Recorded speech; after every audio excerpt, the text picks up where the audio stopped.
your group has left you behind, and you must get out of the warehouse. She's the poor Carla. So there are a lot of interactive elements in the game where you can pick up items and stuff in order to survive. There's no inventory, that's important because we wanted to focus in their gameplay. Just a few buttons to jump and interaction,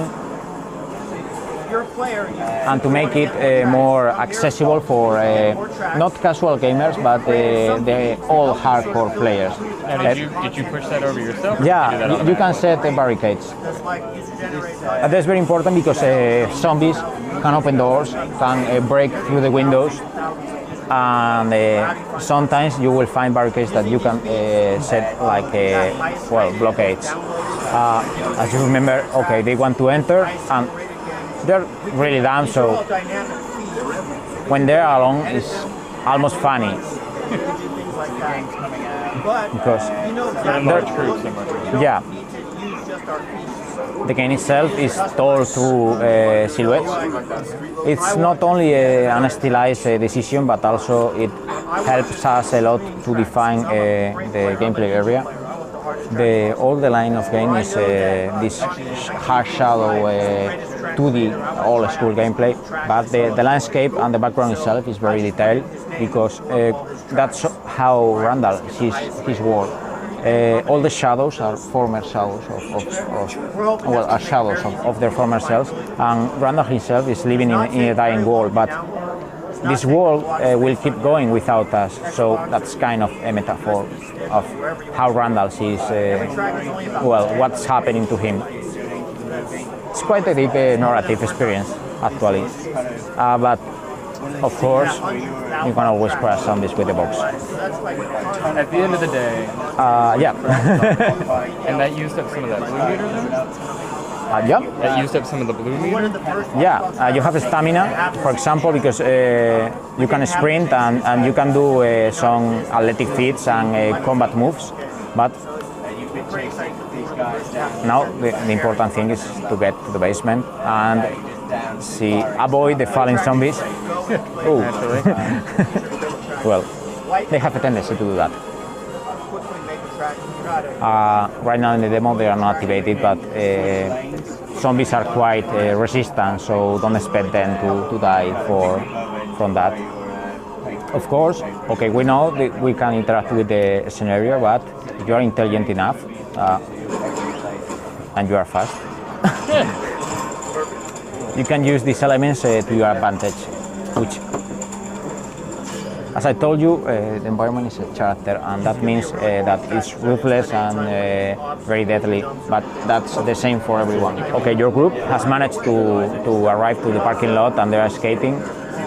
We don't want to introduce cutscenes stopping the action, so you just keep playing and you can see what's happening, and it's the background which is telling you the story. We have the classic noise mechanic, but in this case we want to create noise to attract the zombies to the trap. Yeah, because they are stupid. And okay, I'm smarter than them, so I turn off the electricity, and there I am out.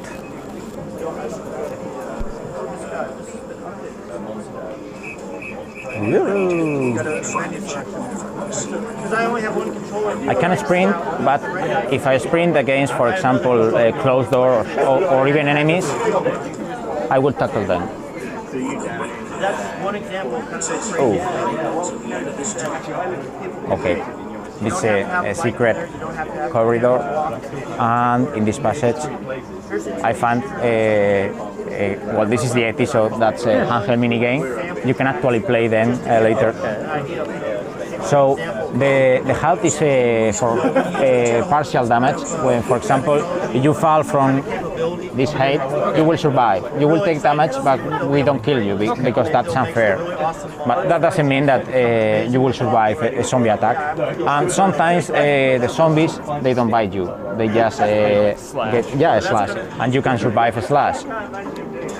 But anyway, if you step on any hazard like electricity, you will die. So we better don't step on that. Okay, now we have a happy driver. And we're in the highway. This is a narrative scene that suggests you what happened, but we don't tell you what was. And we don't care, because Randall has his own theory. He thinks that all this disease was transmitted by rabbits on squirrels from Alaska. Right. So don't pay attention to that. He's just a redneck from the British Columbia. Figuring out the conspiracy isn't gonna save his life or anything. So any character in this game has his own theory about what happened, being the Soviets or the aliens or whatever. That's kind of funny, because that's another classic in the zombie stories that no one ever knows. And nobody cares, because they are trying to remain alive. Yeah. Oh, if you are fast enough, you can jump over the zombies. So you learn that when you are alone, they are not a real challenge. Okay. We use real events like this news from 1986 about the Mir station, and we play with the memories of the older players who lived those events, and they know that they were more like that, but not quite. Sort of putting your own spin on what happened.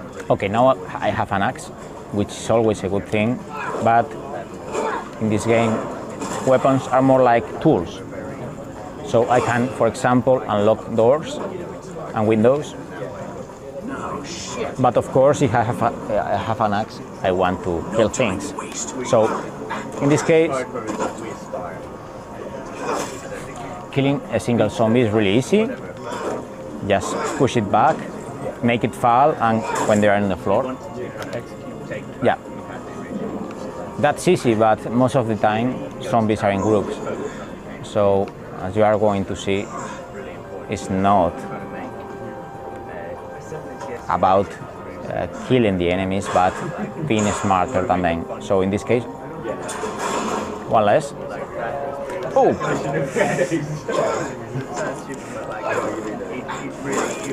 Okay, but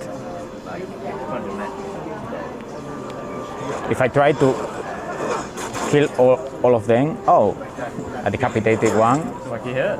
Oh, but I'm a really good player.